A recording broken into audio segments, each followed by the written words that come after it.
So my life is kind of falling apart. It's casual. You know that feeling when it's kind of like your life is kind of like throwing up on you? It's kind of like life apocalypse. It's like every area of your life is kind of falling apart. Honestly, I'm like really not sure why I'm even filming right now, to be honest. I just haven't put up a video in a while, and I figured I would just come on here and just kind of be candid about where I'm at, because I don't care how much of a slow living girly you are, how much of a cozy lifestyle you lead. We all go through phases of life like this. And I don't know, it's also a little tricky because I'm also trying to figure out how much is appropriate to share with you guys. I guess a moment to talk about the struggles of being a lifestyle YouTuber who literally vlogs about her own life, especially as like a cozy content creator or slow living content creator. It's like where I am right now mentally, it's so different from the energy of the videos that I try to put out, that energy of working towards that slower, softer, sweeter life. That's an energy that I really work hard to cultivate, both in my own life in general, because I think it's so valuable. I think we all deserve to have access to that. And also because I think, that's kind of the whole point of my channel. And it just becomes really hard when, of course in real life, my life is not always like that. My life is not always slow and cozy, right? And so it's just a little bit difficult sometimes trying to figure out what to share, how much to share, like should I share when I'm in these kinds of states, and how do I still show up actively on this channel with you guys talking about my life when stuff is such a mess. As a content creator in this niche, it can just feel really discordant to try to create cozy content when my life is just not actually like that right now. And of course, that's just the reality, right? It doesn't matter how intentionally you are trying to cultivate that kind of lifestyle. It's just in real life, it's not always going to be like that. Anyways, that's why I think I've been really struggling to be consistent in these last couple of weeks on my channel, because I'm kind of a mess. It's kind of like one of those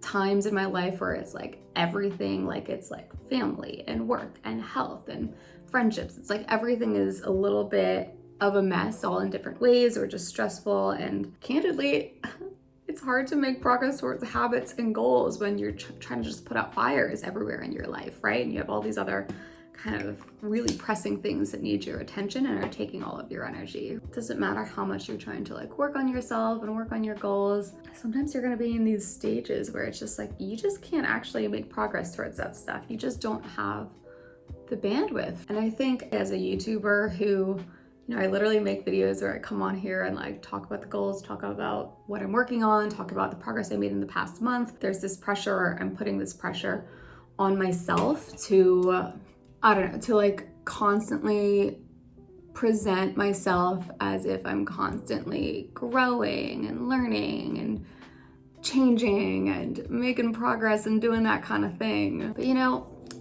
I'm human, right? Human just like anyone else, Progress is fluid. Sometimes it's consistent, and dude, sometimes it's just not. I guess that's something everyone really deals with, right? Like, how do I keep consistent with the things that I care about, the things that I want to do, the things that matter to me, when I'm just like struggling to get by? We all have versions of this, right? Anyways, I don't have all the answers, but I just figured if anyone else is going through something like this, or has been going through something like this, or I don't know, you're not alone. If you are in a similar place where it feels like, I don't know, it's just like getting by is hard enough, and you're feeling guilty about kind of slacking on all the goals or habits or whatever, you're not alone. And ideally, like, I don't think we should feel guilty. We only have capacity for what we have capacity for, My plans for today are pretty low-key. I'm going to do, today is supposed to be a bit of a kind of a life reset, life catch-up day. And this is a really good thing to do when you are trying to recover or get through a really kind of challenging patch in your life. Trying to recover from that that kind of stage of life, I think one thing that really helps me anyway is to just sit down and just really look at my calendar, bird's eye view, big picture, look at my calendar. Yeah, I just want to figure out what I have going on in these next few weeks, this like kind of end of the year, last 2.5 months. Let me just finish out my makeup and we can kind of get into some of that.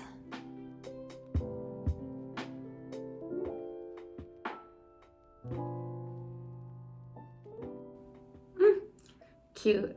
One thing about me is my life might be falling apart, but I will still do a full face of makeup just for trying to put my life back together, because I don't know, a full face of makeup really can just put you in a different mood, at least for me. It's like I got my face on, got my wings on. You know what? I think I can tackle this day. I think I can put it back together. I can put this face on, I can do anything.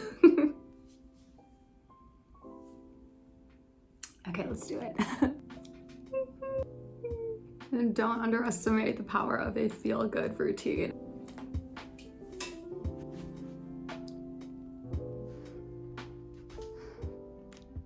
So like I said, when my life is really feeling just totally out of control, one thing that really helps me reset and get grounded is to do a little bit of a big picture planning session and really look at and visualize the next maybe like 4 to 8 weeks. And when I say visualize, I mean literally trying to imagine what each of those weeks is gonna feel like, what I'm gonna be working on, what I'm gonna be focused on, what kinds of things might be taking my energy and my attention, and just really trying to just get a mental picture of what each of these weeks are gonna be like. Because when I visualize them, then I can be a little bit more realistic about what I might be able to get done during that time. So specifically what I think I'm gonna do right now is I wanna take a look at my Google Calendar, which is where I house all of my events, any travel that I have coming up, deadlines, hangouts, that's all in my Google Calendar, as well as my content calendar, which is housed in Notion. I wanna just look at my content calendar and see what videos I have coming up, just getting a pulse check of what the texture and tempo of these next kind of 2 to 3 months is going to feel like between now, which is mid-October, through the end of the year. And as I'm doing this, the other thing that I'm going to do is I'm going to just try to brain dump out all of the things that are really important to me to get done between now and the end of the year. I'm also going to do a little check-in of my 2024 goals. Just a cursory glance. This isn't going to be like a deep dive reflection process or anything like that, but I just want to kind of get a sense of, is there anything that I can still do for my 2024 goals within this time period realistically? And this is also in a way going to be kind of like a brain dump. I'm going to be trying to dump out of my brain all of the lingering kind of tasks and to-dos and goals and whatever it might be that are lingering in my brain that, you know, when you have a life apocalypse, part of what's so stressful about it is there's all of these like horrible things happening in your life, or like stressful and intense things or emotional things. And the thing is really stressful, but the other thing that is also quite stressful is the disruption to your regular life, the disruption to all of the other plans and commitments that you have already made. It can be just stressful thinking about like, oh my gosh, now I'm gonna have to move all of my attention over to this crisis and what's going to happen to all of those things that I was already obligated to do. Like I already had a full calendar between now and the end of the year, but now all of this time and attention is going to go to all of these different fires. Okay, what's going to happen to all of these other things? And so your brain is kind of balancing, or at least this is how it works for me. My brain is kind of balancing the stress of the emotional event with also the stress of like, okay, but what about all of that other stuff that I was supposed to be doing if I wasn't stressing about this? And that's adding additional stress for me. So anytime I'm trying to do this kind of life reset, it's really helpful for me to do this process because I can kind of brain dump all of the things that I'm background subconsciously worried about and kind of just map out like, okay, like what's actually important here? What do I actually need to get done? What can just be moved off my plate, rescheduled, or just, you know, canceled, so that way I can not feel that additional stress or guilt or whatever it might be of not hitting those commitments while I'm focusing on these other things. Making a plan helps me, at least for me, what it does is it helps me say, okay, I can just look at this and it is gonna get done. I might have to change some things around, but I'm everything's actually gonna be okay. And that helps me just like reduce some of that feeling of like panic and overwhelm. That's really what the goal is of this exercise.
Okay, so this was actually a very, very helpful process for me. So what I ended up doing is next to my calendar, where I have all of those weeks laid out, I can kind of see, okay, which ones of these weeks are actually weeks that I can do work in. I marked those in blue. When will I actually have a window of time when I'm not totally focused on other stressful things? When am I gonna actually have windows of time to like work on stuff? When am I gonna have like a little bit of open space in my brain? I wanted to mark out how many of those weeks do I actually have left. And actually when I did this activity, what I realized is there's 12 weeks left in the year, and maybe 6 of those I will actually be able to be focused on working on stuff other than the obligations that I already have. So in those 6 weeks, of the things that I have brain dumped that are actually important for me to get done, when am I going to get those things done in those 6 weeks? Just kind of map that out. And this was really helpful for me to just get super hyper realistic about my time between now and the end of the year. And honestly, it felt really good to do this because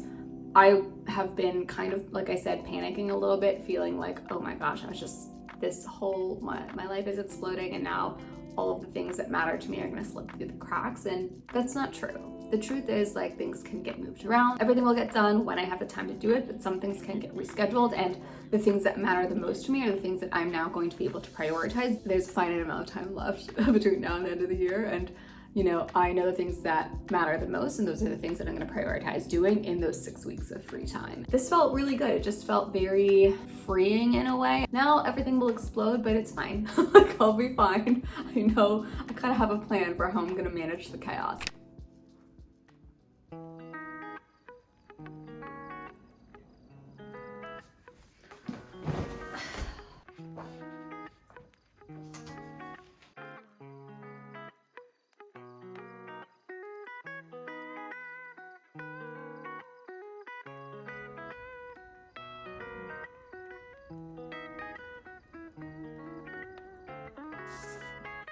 Okay, so this book I'm reading for my book club, it's called The Poppy War by R.F. Kuang, and it is like a fantasy novel that pulls from East Asian history. I am very excited to read it because I haven't been reading a ton of fiction lately. I've been reading mostly nonfiction, which I love nonfiction because I really like learning stuff, but it just takes me a lot longer to get through nonfiction books versus fiction. I just only started reading a few pages of this, and you know, I always forget. It's like so fun. I mean, the themes of this are pretty dark, but I mean, it's just, it moves so much faster and it's so engaging to read. I kind of forget I'm a very slow reader, and I always like feel very envious of people who like read a book a week or even a book a month. I'm like, how do you do it? But I always forget that actually fiction books, like, they go a lot faster. But anyways, so far this is seeming pretty good. It's like has some pretty dark themes that I'm a little scared about because I don't always like taking in dark stories for entertainment. So I'll see how I do with this one. I think I saw on Storygraph that this has a pretty high percentage of dark as like the mood or themes, which scares me. So I'm a little nervous about it. Life's so hard and chaotic right now that reading something with a lot of really dark themes in my downtime is it's kind of asking a lot from me, but let's see. It's already 5:30 p.m. right now, so it's the end of the day already. So I'm actually just gonna keep reading a book club in an hour. So I'm on page 6. I'm supposed to read 2 chapters of this, which is 42 pages. I think I can read that all by the time of book club, but like I said, I'm a slow reader. Let's just see.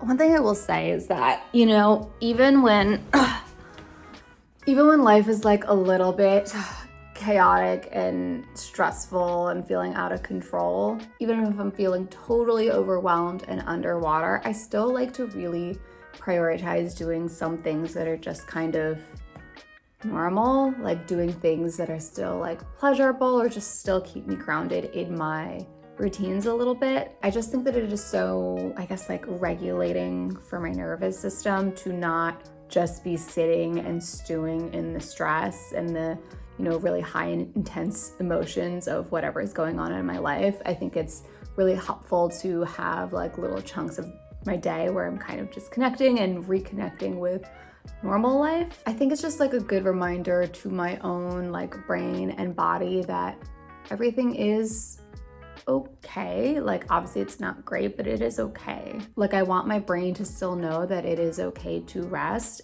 to relax, and that we are safe. At the very least, if nothing else, we are safe. And I think just doing these, little grounding activities like reading a book and going to my book club, I really want to be able to allow myself to just dip into that more grounded, meditative, relaxed state more easily, even when life is exploding. I just don't want to lose access to my rest and to my pleasure state. So that is definitely something that I try to do, even when I'm doing a life reset, when I'm coming back from like a really bad patch. These are the kinds of things that I still really try to prioritize.